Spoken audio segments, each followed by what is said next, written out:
I think the most interesting finding is the sheer degree of involvement in parents in children's use of the internet.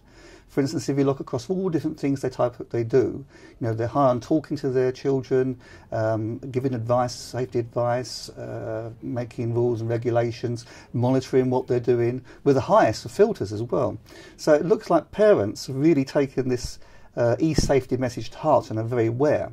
And I know the children are, because currently I'm doing interviews with them, and every single one of them can talk about their e-safety experiences in schools, and you can't necessarily do that in other countries.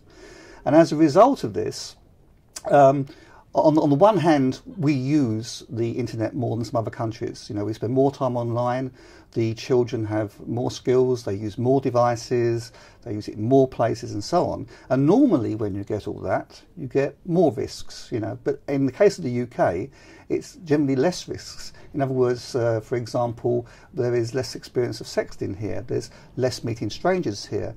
And overall, the children are very cautious. They're less likely to give out personal information. They're more likely to set their settings for their social networking sites to private. So that's the overall picture, and it's quite striking how the messages obviously reach people here. Of course, the other side of that, and this would be advice I would give to parents, is be a little bit careful about restricting children, because some risks, children grow up by learning how to deal with risks, and it's part of how they learn to cope with them.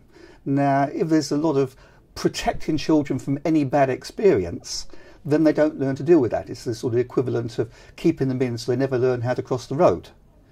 And in particular, we've noted in general that there's certain issues around making rules. You can't do this at all, because it works. It stops children being upset, but it also restricts them to some extent. They try less things. They develop less skills. Now, I said in the UK, we're above average, but the implication is we could be even higher than that if you don't protect children at all costs. I should mention one other thing that's coming up in the interviews now, is that for older children, this business of parents checking on what they're doing can start to be an issue and the cause of a bit of friction, because they do want, as they get older, some of their own privacy.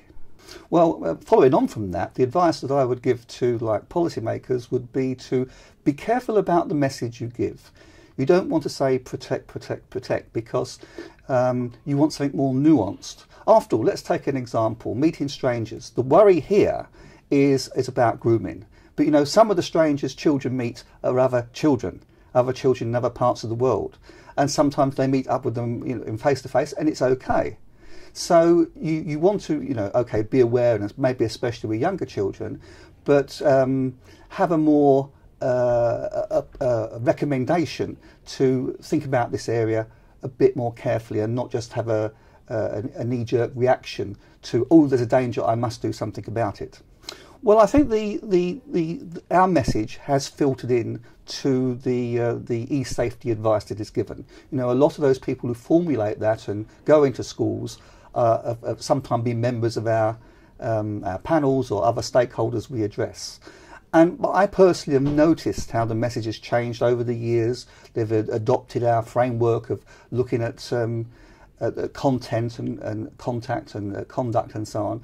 And these more subtle messages about use and don't be draconian in what you do to children. I see other people repeating this, and certainly I can see that our material is being cited a lot in the UK, so it has been read.